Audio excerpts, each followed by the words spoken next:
आप सभी को जय मसीह की। मेरा नाम पास्टर टी बख्शी है, द वेल डिगर्स मिनिस्ट्री की तरफ से। और एक सवाल जो बहुत समय से कलीसिया को परेशान किए हुए है वो है प्रोस्पेरिटी गॉस्पल और दशमांश के बीच का जो डिफरेंस है। सवाल जो सबसे पहले उठता है वो ये है कि क्या प्रोस्पेरिटी गॉस्पल गलत है? नहीं, प्रोस्पेरिटी गॉस्पल गलत नहीं है। जो गॉस्पल का दूसरा नाम ही प्रोस्पेरिटी है। जब हम किसी के ऊपर शालोम बोलते हैं तो शालोम का मतलब केवल शांति नहीं है, वो परिपूर्णता है। मतलब कि फुलफिलमेंट। आप सेहत से, आप इमोशनली, स्पिरिचुअली, फाइनेंशियली, हर किस्म से आप परिपूर्ण हो, वो उसका मतलब है शालोम। वो जो शब्द है शालोम, अपने आप में वो एक प्रोस्पेरिटी को बोलता है। भजन संहिता 35:27 यूं कहती है कि परमेश्वर अपने दासों की उन्नति से खुश होता है। तो इसका मतलब गॉस्पल का जो दूसरा नाम है वो ये है कि वो गरीबी को हटाने वाली एक चीज़ है।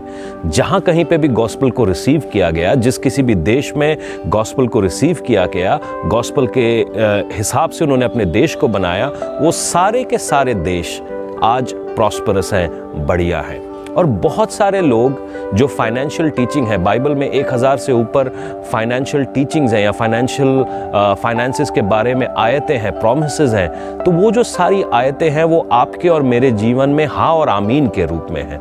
और बहुत सारे अच्छे टीचर्स हैं जो इस प्रोस्पेरिटी के जो सही मतलब है उसको सिखाते हैं। मगर जब मैं ये कहता हूँ, उसके साथ साथ बहुत सारे ऐसे फॉल्स टीचर्स भी हैं जो एक गिमिक या एक नाटक का एक ड्रामा क्रिएट करते हैं और वो प्रोस्पेरिटी गॉस्पल को फॉल्सली टीच करते हैं। उनका मतलब है आप माल दिए जाओ और परमेश्वर को आपके दिल से कुछ लेना नहीं है। आप हमारी मुट्ठी गर्म करे जाओ और आपका काम हो जाएगा। परमेश्वर को आपके दिल से लेना है। माल या पैसा या आपका जो ऑफरिंग है वो बाद की बात है। परमेश्वर सबसे पहले आपका दिल चाहता है। और जब कभी भी ये प्रोस्पेरिटी गॉस्पल वाले जो फॉल्स टीचर्स हैं, जब वो प्रोस्पेरिटी गॉस्पल समझाते हैं या सिखाते हैं, वहाँ पे टीचिंग्स बहुत ही ज़्यादा एक मार्केटिंग की शैली में होती है और वो एक बहुत ही बड़ा, उनके पास अजीब अजीब टेस्टिमनीज होती हैं और बहुत सारे लोग इस गिमिक में आ जाते हैं, अपना पैसा गंवाते हैं। उन लोगों ने उधार ले लेके चर्चेस में दिया है और इसके कारण से वो आज बहुत मुसीबत में है। जब ये फॉल्स टीचिंग लोग रिसीव करते हैं तो वहाँ पर एक कन्फ्यूजन पैदा होती है। जब मैं ये कहता हूँ ये फॉल्स टीचिंग है, इसका मतलब ये नहीं है कि जितने लोग फाइनेंशियल प्रोस्पेरिटी को सिखा रहे हैं वो गलत है। इसके साथ साथ एक जो दूसरा सेक्ट है जो ये प्रचार कर रहे हैं कि भाई जो दशमांश है वो तो देना ही नहीं चाहिए, वो तो अब आप कानून से फ्री हो गए हैं, कानून आपकी ज़िंदगी में लागू नहीं होता और अभी आपको दशमांश देने की ज़रूरत नहीं है। जब कभी भी हम ऐसे अधूरे प्रचारकों को सुन रहे हैं, जब कभी भी हम ऐसे लोगों को सुन रहे हैं जो ये कह रहे हैं कि आपको देने की ज़रूरत नहीं है, तो हम कहीं ना कहीं अपनी आशीषों को खो रहे हैं। जब हम मलाकी 3 को पढ़ते हैं, वहाँ पर परमेश्वर कहते हैं कि मैं, जब तुम अपने दान और दशमांशों को, दान और दशमांश ये 2 अलग अलग चीज़ें हैं, जब आप इनको लेकर मेरे भंडार में आओगे तो मैं जो नाश करने वाला है उनको धुड़कूंगा। कई बार जब हम ये फॉल्स टीचिंग्स को इस्तेमाल करते हैं, जो फॉल्स प्रोस्पेरिटी गॉस्पल को लेते हैं, हम अपने आप को बदलते नहीं हैं और हम अपना पैसा दिए जाते हैं, वहाँ पर हम बहुत बड़ा एक मिस्टेक कर रहे हैं। क्योंकि परमेश्वर को आपकी दिल से लेना देना है। अगर आज आप कुछ भी समझना चाहते हैं, परमेश्वर को आपके पैसे से मोह नहीं है, वो आपकी रूह से, आपके सोल से प्यार करता है। दूसरा वाला जो सेक्शन है जहाँ पर अधूरे प्रचारक है, वो ये कह रहे हैं कि अब आपको दान और दशमांश देने की आवश्यकता नहीं है, वो तो अब नियम है, वो उठा लिया गया है, अब आप नई कलीसिया है, आपको ऐसा नहीं करना। तो उसके एवज में जो एक आयत है, मैं वो आपके लिए पढ़ना चाहता हूँ जो प्रभु यीशु ने कहा है। और प्रभु यीशु मत्ती रचित सुसमाचार उसके 5:17 में यूं कहते हैं, ये ना समझो कि मैं व्यवस्था या भविष्यवक्ताओं की पुस्तक को लोप करने आया हूँ। लोप करने नहीं परंतु पूरा करने आया हूँ। क्योंकि मैं तुमसे सच कहता हूँ कि जब तक आकाश और पृथ्वी टल ना जाए, तब तक व्यवस्था की से एक मात्रा या एक बिंदु भी बिना पूरे हुए नहीं टलेगी। इसीलिए जो कोई इन छोटी से छोटी आज्ञाओं में से किसी एक को तोड़े और वैसा ही लोगों को सिखाए, वह स्वर्ग के राज्य में सबसे छोटा कहलाएगा। परंतु जो कोई उन आज्ञाओं का पालन करेगा और उन्हें सिखाएगा, वह स्वर्ग के राज्य में महान कहलाएगा। क्योंकि मैं तुमसे कहता हूं कि यदि तुम्हारी धार्मिकता शास्त्रियों और फरीसियों की धार्मिकता से बढ़कर ना हो, तो तुम स्वर्ग के राज्य में कभी प्रवेश ना कर पाओगे। तो यहाँ पर प्रभु यीशु मसीह अपने जो मिशन है उसके बारे में एकदम क्लियर है, और वो कहते हैं कि मैं भविष्यवक्ताओं या पुराने नियम में से कुछ भी चेंज करने नहीं आया हूँ, बल्कि उनका कहना है कि मैं उसको पूरा करने आया हूँ। पूरा करने का मतलब ये है कि वो जो व्यवस्था का जो दंड है, जो श्राप है, वो हमारे ऊपर नहीं गिरता। मगर व्यवस्था है, व्यवस्था हटी नहीं है, मगर व्यवस्था का जो दंड है वो हमारे ऊपर से हटा लिया गया है। मैं एक उदाहरण के तौर पे कहता हूं, जब मैं हवाई जहाज में बैठता हूं तो इसका मतलब ये नहीं है कि नीचे गुरुत्वाकर्षण बल या ग्रेविटी नहीं है। ग्रेविटी है, मैं मगर हवाई जहाज में बैठा हूं, इसीलिए ग्रेविटी का असर मुझ पर नहीं है। उसी प्रकार से जब मैं यीशु मसीह में मैंने नया जीवन पाया है, कानून है, मगर कानून का जो असर है वो मेरे पर नहीं है। जब लोग यूं कहते हैं कि कानून नहीं है, तो क्या साहब हम जो कानून में लिखा है उसका उल्लंघन करना चालू कर दें? हम घात, हत्या, व्यभिचार, मूर्ति पूजा एक्सेट्रा एक्सेट्रा जो कुछ भी कानून में मनाई है वो करना चालू करते? हम ऐसा नहीं करते। जब प्रभु यीशु मसीह कानून के बारे में, व्यवस्था के बारे में बात कर रहे थे, उन्होंने कहा कि अगर किसी ने मन में भी सोचा कि कोई व्यभिचार कर रहा है, तो उसका मतलब उसने व्यभिचार कर दिया। बेशक आपने शारीरिक रूप से नहीं किया, मगर आपने अपने मन में किया, तो इसका मतलब आप व्यभिचारी हैं। यीशु मसीह कहते हैं अगर किसी ने अपने मन में सोचा कि मैं अपने भाई को मार दूं, और उन्होंने तो एक तरीके से मर्डर कर दिया। अगर आप टेक्निकली देखें तो प्रभु यीशु मसीह ने जो पुराना नियम है उसके स्टैंडर्ड को बहुत बढ़ा दिया है, बहुत ऊंचा कर दिया है। मगर ये जो फॉल्स टीचर है वो कहते हैं कि नहीं, अब ये स्टैंडर्ड्स हटा दिए गए हैं, ये आपको इस तरीके से दान नहीं देना है, इस तरीके से काम नहीं करना है। तो technically what is actually happening is कलीसिया अपनी आशीषों को खो रही है। वो प्रभु यीशु मसीह व्यभिचार के बारे में बोलते हैं और मर्डर के बारे में बोलते हैं, उन सब के स्टैंडर्ड बढ़ाते हैं, मगर कभी वो दान का स्टैंडर्ड उन्होंने नहीं बढ़ाया। ये जो अधूरे प्रचारक हैं, ये कभी उस व्यभिचारिणी स्त्री के बारे में नहीं बोलते जिसने एक महंगे इत्र की बोतल प्रभु यीशु के ऊपर तोड़ी और उनका अभिषेक किया।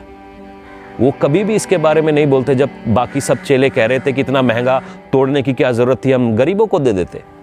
और जब प्रभु यीशु मसीह वो विधवा के 2 दमड़ियों के बारे में प्रचार करते हैं, कभी कोई प्रचार नहीं होता। तो इसका मतलब कहीं ना कहीं ये अधूरा प्रचार है। अगर स्टैंडर्ड्स आपके बड़े हैं, आपके स्टैंडर्ड्स बड़े हैं, आप सोच तक नहीं सकते किसी के खिलाफ बुरा करने का, तो फिर दशमांश में आपका स्टैंडर्ड क्यों नहीं बढ़ा है?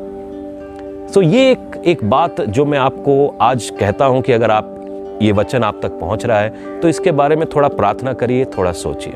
एक आयत है जो 1 तिमुथियुस 5:18 कहता है, और वो मैं आप लोगों के लिए पढ़ना चाहता हूं।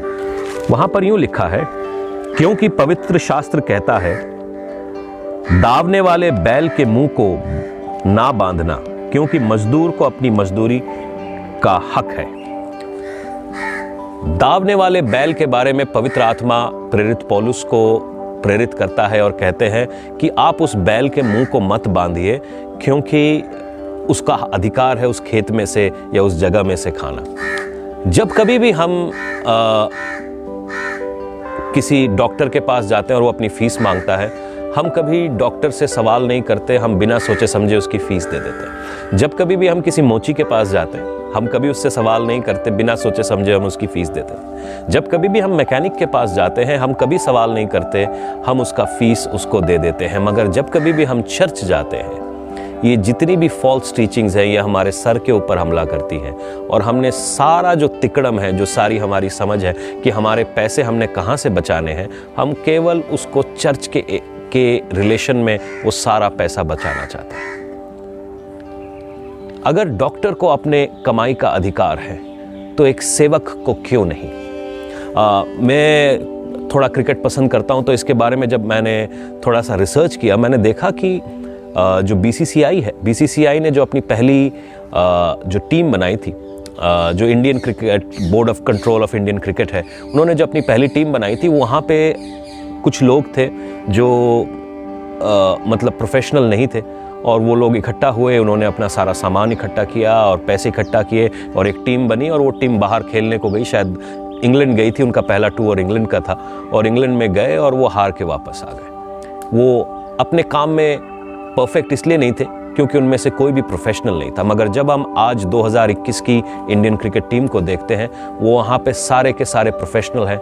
वो 24 घंटे सोते जागते उठते बैठते क्रिकेट खेलते हैं, और वो इसलिए कर पाते हैं क्योंकि उनको एक फाइनेंशियल सपोर्ट मिल रही है इस गेम को खेलने के लिए। सिमिलरली जब हम किसी दास या पास्टर की बात करते हैं, अगर उसका दिमाग काम पे या बिजनेस पे लगा रहेगा तो वो आपके और मेरे लिए क्या सेवा करेगा, वो चर्च की सेवा कैसे कर पाएगा।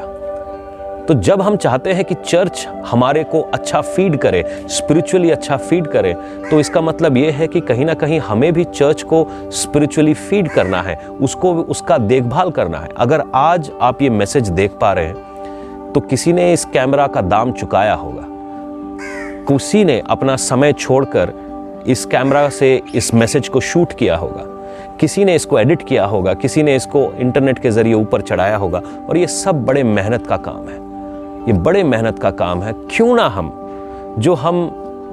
सारी दुनिया में अच्छाई करने की कोशिश करते हैं, क्यों ना हम अच्छाई की शुरुआत अपने चर्चेस से करें।